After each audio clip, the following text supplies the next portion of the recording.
Episode 3 Malhotra mention की नई बहू। प्रिशा सिग्नेचर कर चुकी थी, उसकी शादी रेयांश से हो चुकी थी। वहीं दूर खड़े प्रिशा के माँ बाप आंखों में आंसू लिए अपनी बेटी को बेबस भरी नजरों से देख रहे थे और रेयांश, वो तो अपनी तीखी नजरों से बस प्रिशा को घूरे जा रहा था। शादी का बंधन बंध चुका था, लेकिन ये बंधन प्यार का नहीं था, बदले का था। रेयांश मल्होत्रा ने प्रिशा को अपनी जंजीरों में बांध लिया था। खेल अब शुरू हुआ है प्रिशा, रेयांश ने मन में कहा था, मैं तुम्हें तबाह करके रहूंगा। लेकिन प्रिशा की आंखों में अभी भी वो चिंगारी थी, वो चिंगारी जो उसके स्वाभिमान की थी। वही कुछ घर खुशियों से भरे होते हैं, लेकिन मल्होत्रा मेंशन, वो तो डर और ताकत की सल्तनत थी। आज इस सल्तनत में एक नई बहू का आगमन हो रहा था, एक ऐसी बहू जिसके बारे में कोई कुछ नहीं जानता था। ये बहू जो या तो इस घर को जोड़ कर रखेगी या शायद इस घर की नींव हिला देगी। शादी संपन्न होने के बाद रेयांश बिना कुछ बोले प्रिशा को वहां अकेला छोड़ हॉल से बाहर चला जाता है और अपनी कार में जाकर बैठ जाता है। वहीं प्रिशा का तो रो रो कर बुरा हाल हो चुका था। उसकी आंखों में बेपसी और उसका दर्द साफ दिखाई दे रहा था। वो उसी दर्द से अपने माँ पापा के पास जाती है और फुट फुट कर रोने लगती है। उसके माँ के आंखों में भी आंसू थे। वो प्रिशा को गले लगा लेती है और दोनों काफी देर तक रोते हैं। एक पल को तो वहां खड़े गार्ड्स और उस लॉयर की भी आंखें नम हो गई थी प्रिशा को इस तरह देख। पर जल्दी ही लॉयर और कुछ गार्ड्स वहां से रेयांश के पास जाकर अपनी अपनी गाड़ियों में बैठ जाते हैं। वहीं प्रिशा अपनी मां से अलग होकर विराज के साथ जाती है, क्योंकि उसे साथ ले जाने के लिए विराज ही उसके पास रुका हुआ था। विराज उसे ले जाकर रेयांश की कार में बैठा देता है। जब रेयांश प्रिशा को गाड़ी में बैठते देखता है तो एक पल को उसकी नजरें उस पे टिक जाती हैं। प्रिशा का आंसुओं से भरा चेहरा बेहद ही खूबसूरत लग रहा था। रेयांश की धड़कनें उसे देख बढ़ जाती है। इतने टाइम में अभी पहली बार रेयांश ने प्रिशा को इतने गौर से देखा था और ये बात वो झुठला भी नहीं सकता था कि प्रिशा बेहद ही खूबसूरत है। पर जल्दी ही उसने अपनी नजरें प्रिशा पर से हटा ली और उसके चेहरे के एक्सप्रेशन वापस सख्त हो गए। उसने विराज को मल्होत्रा मेंशन चलने का ऑर्डर दिया। विराज ने गाड़ी स्टार्ट की और वहां से चल दिया। उसके आगे बढ़ते ही पीछे खड़ी 3 एसयूवीज भी उस गाड़ी के प्रोटेक्शन के लिए उसके पीछे चल दी। प्रिशा गाड़ी में बिल्कुल किनारे सट कर बैठी थी। वो धीरे धीरे सिसक रही थी। उसकी सिसकियों की आवाज गाड़ी के सन्नाटे को चीर रही थी, पर कोई कुछ नहीं बोला। थोड़ी देर में रेयांश की कार एक बेहद ही खूबसूरत मेंशन के गेट के आगे आकर रुकी। देखने से वो मेंशन किसी राजा का महल लग रहा था। ये मल्होत्रा मेंशन था। इस मेंशन को देखकर ही इस घर में रहने वाले लोगों की रईसी का अंदाजा लगाया जा सकता था। अभी रात के करीब 11 बज रहे थे। जब वॉचमैन ने गेट खोला तो रेयांश की कार अंदर आई। अंदर आते ही रेयांश ने कोल्ड वॉइस में वॉचमैन से कहा, गेट बंद कर दो, कोई बाहर न निकले आज रात। वहीं प्रिशा ने जब खिड़की से बाहर देखा तो उसकी आंखें फटी की फटी रह गई। वो चौंकते हुए बोली, ये घर कितना बड़ा है। इतना बोलते ही प्रिशा फिर तुरंत ही उदास हो गई और बोली, पर मेरे लिए तो ये जैसे कोई जेल है। लेकिन मैं टूटूंगी नहीं, मुझे अपने स्वाभिमान के लिए लड़ना होगा। इस शैतान को मैं खुद को चोट नहीं पहुंचने दूंगी। फिर दोनों कार से उतरते हैं। रेयांश का चेहरा बिल्कुल पत्थर जैसा कठोर था। वहीं प्रिशा की आंखों में डर और लाचारी साफ दिखाई दे रही थी। उस मेंशन की भव्यता और रहस्यमयी शांति डरावनी थी। मेंशन की दीवारें ऊंची थी, लेकिन रेयांश का एटीट्यूड उससे भी ऊंचा था। कुछ घरों में खुशियों का स्वागत होता है तो कुछ में सिर्फ खामोशी का। ये घर रेयांश मल्होत्रा की सल्तनत थी। यहाँ की हवा में भी उसके कानून थे। प्रिशा कदम रख रही थी एक ऐसी दुनिया में जहाँ सिर्फ खौफ का राज था, जहाँ हर सांस पर नजर रखी जाती थी।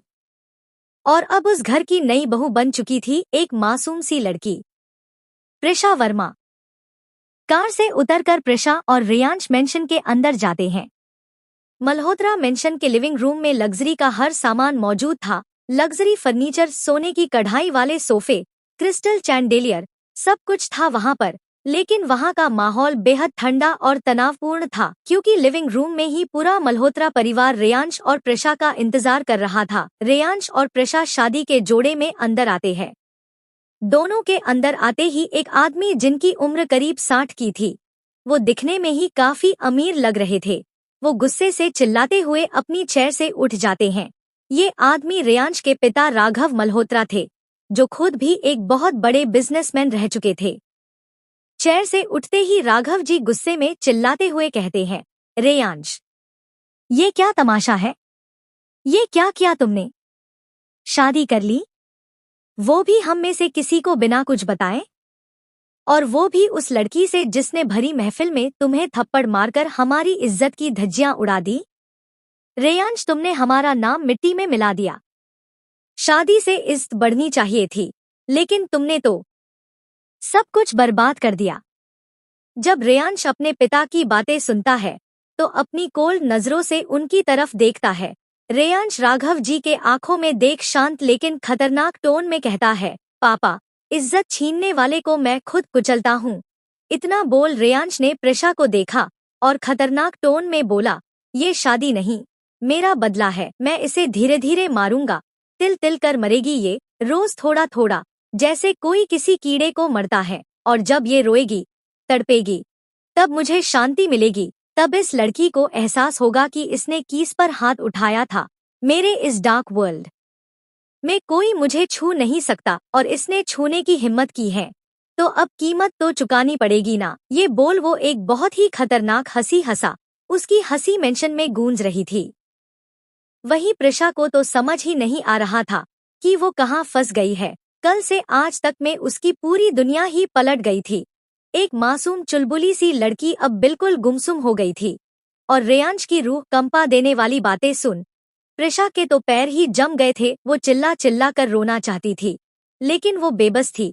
बेचारी रो भी नहीं सकती थी, पर वो काफी डर चुकी थी रेयांश की बातें सुनकर। तभी एक औरत जो दिखने में खूबसूरत और काफी फिट थी, उनकी उम्र करीब 50 साल थी, वो प्रेषा के पास आती है। वो काफी शांत और सौम्य महिला थी। उनका नाम देविका मल्होत्रा था। ये रेयांश की माँ थी। देविका जी प्रेषा के पास आकर उसका हाथ पकड़ती है और बहुत प्यार से कहती है, चुप हो जाओ बेटा, तुम डरो मत। मुझे पता है जो भी हुआ वो सही नहीं था, लेकिन तुम चिंता मत करो। अब तुम मेरी बेटी हो, इस घर में तुम्हें कोई तकलीफ नहीं होगी, और इस बात का ध्यान तुम्हारी माँ रखेगी। ये बोल देविका जी बेहद स्नेह भरी नजरों से प्रेषा के चेहरे को देखने लगती हैं। और देविका जी की बात सुन प्रेषा बस उनकी तरफ देखती रहती है, लेकिन वो कुछ बोल नहीं पाती क्योंकि उसकी आंखें नम थी। पर उसे मन ही मन खुशी थी कि इस घर में कोई तो है जो उसका अच्छा चाहता है। वहीं रेयांश जब अपनी माँ की बात सुनता है तो अजीब एक्सप्रेशन से उनकी तरफ देखता है, जैसे पूछना चाहता हो कि आप मेरी माँ हो या इसकी, जो इसकी साइड ले रही हो। पर रेयांश कुछ नहीं बोलता, बस अपनी सख्त नजरों से प्रेषा के मासूम से रोते हुए चेहरे को घूरता रहता है। तभी एक 20 साल की चुलबुली और फैशनेबल लड़की भागते हुए वहां आती है। ये रेयांश की छोटी बहन आहाना मल्होत्रा थी। आहाना भागते हुए आती है और एक्साइटमेंट में प्रेषा को हग करके कहती है, OMG, आप मेरी भाभी हो? रियली? भाभी, आप कितनी ज्यादा खूबसूरत हो, कितनी मासूम और क्यूट हो आप। इतना बोल वो रेयांश की तरफ छेड़ने वाले स्टाइल से देख बोली, भैया, आपने तो सरप्राइज दे दिया। भैया, आपने कभी नहीं बताया कि आपकी पसंद इतनी अच्छी होगी। वहीं रेयांश अपनी बहन की इस बात पर एक पल के लिए हैरान रह जाता है। फिर रेयांश आहाना को घूर कर बोलता है, आहाना, ये मजाक का वक्त नहीं है, अंदर जाओ। रेयांश की बात सुन आहाना रेयांश की तरफ देखकर हल्का डरते हुए कहती है, ठीक है, ठीक है, मैं चली जाती हूँ, लेकिन भाभी, आप प्लीज मुझे अपना इंस्टाग्राम ID दे देना। इतना बोल आहाना भागते हुए अंदर चली जाती है। आहाना के अंदर जाने के बाद रेयांश गुस्से में प्रेषा को देखता है, पर उसे देख वो उसमें खो जाता है, क्योंकि प्रेषा का दूध सा रंग और उसपे आंसुओं की वजह से लाल हुआ चेहरा क्या गजब ढा रहा था।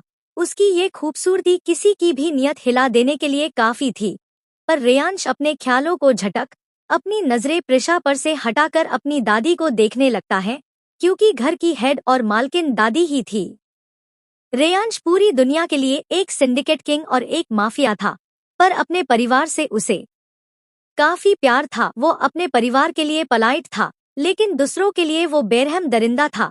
तभी एक 25 साल का लड़का जो काफी बिंदास और हंसमुख लग रहा था, वो सीढ़ियों से उतरता हुआ नीचे आता है। वो रेयांश का छोटा भाई समर मल्होत्रा था। समर हंसते हुए और एक मजाकिया अंदाज में कहता है, वाह वाह भैया, आपने तो कमाल ही कर दिया। हम में से किसी से आपने कुछ पूछा भी नहीं और शादी कर ली। मैंने तो सोचा था कि आपकी शादी के लिए मैं अपने कपड़ों का पूरा कलेक्शन तैयार करूंगा, लेकिन आप तो चुपके से ही शादी कर लाए। ये सब बोलते हुए समर की नजर प्रशा पर थी, पर जब उसे महसूस हुआ कि कोई उसे अपनी जलती निगाहों से घूर रहा है, तो उसने रेयांश की तरफ देखा। उसे देखते ही समर की बोलती बंद हो गई। रेयांश को देखते हुए समर थूक निगलते हुए मन में बोला, समर बेटा, क्या तुझे अपनी जान प्यारी नहीं जो इस जल्लाद के सामने इतना मुंह खोल रहा है? मुंह बंद कर और कट ले यहाँ से। ये सोच वो रेयांश को देखता रहता है। वही रेयांश उसकी तरफ देखता है और अपनी सख्त आवाज में कहता है, समर, अगर तुमने एक शब्द और बोला तो मैं तुम्हें घर से बाहर फेंक दूंगा। अपनी बकवास बंद करो और जाकर सो जाओ।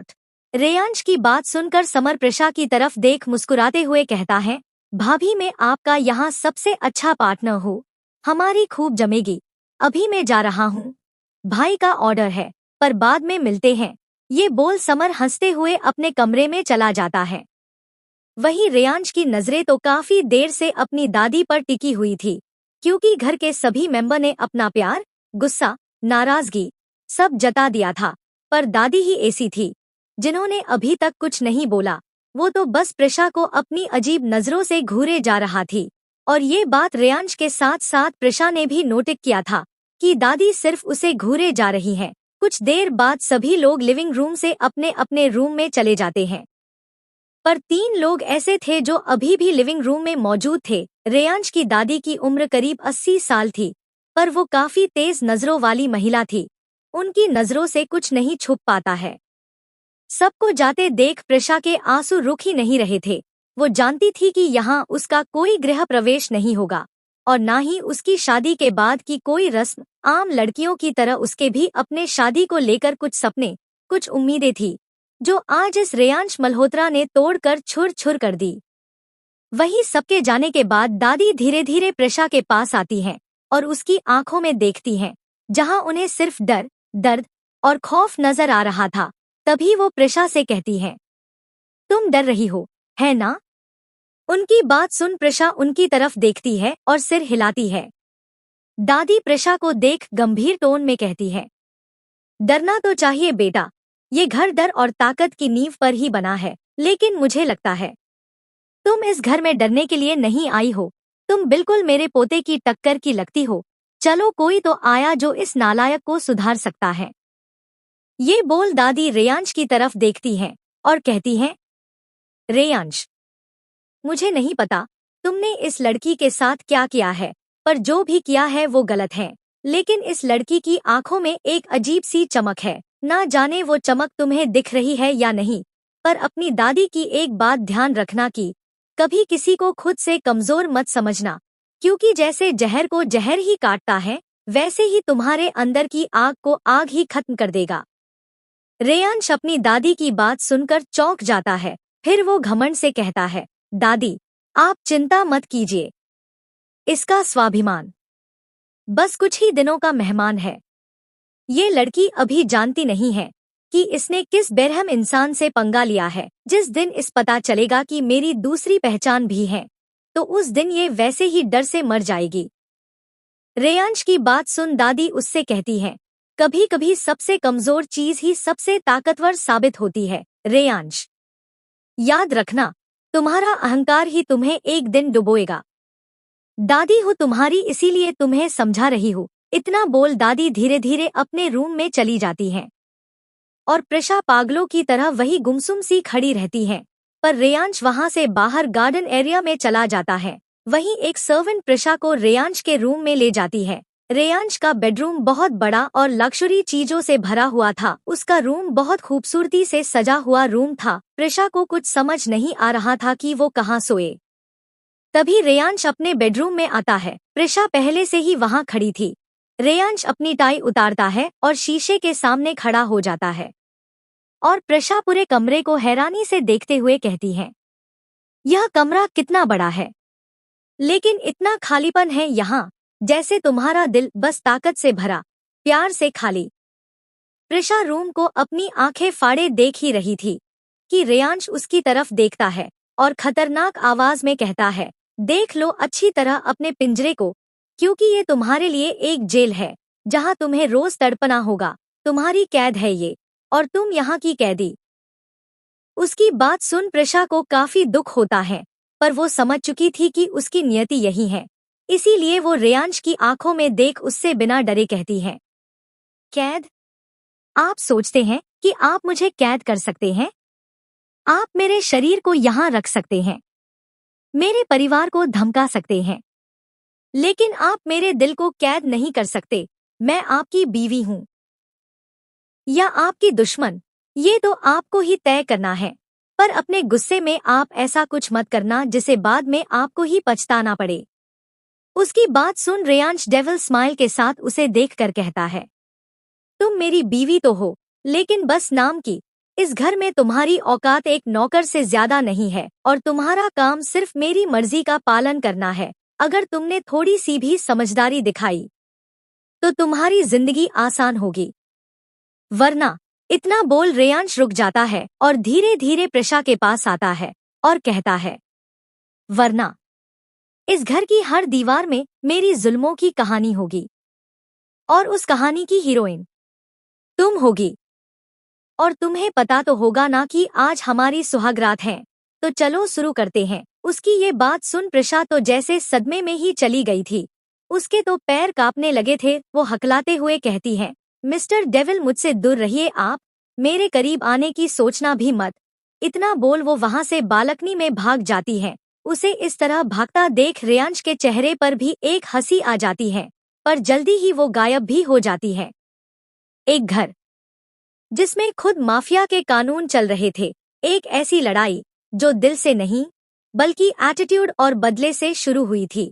और इस लड़ाई में कौन जीतेगा कौन हारेगा ये तो वक्त ही बताएगा। लेकिन एक बात तय थी, इस मेंशन में अब सिर्फ दो दुश्मनों का राज था, रेयांश मल्होत्रा और उसकी नई बीवी प्रशा वर्मा, जो अब बन चुकी थी मिसेस प्रशा रेयांश मल्होत्रा।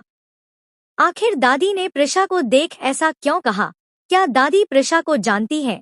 क्या होगा आगे जानने के लिए सुनिए ये स्टोरी सिर्फ कहानी बॉक्स FMPR।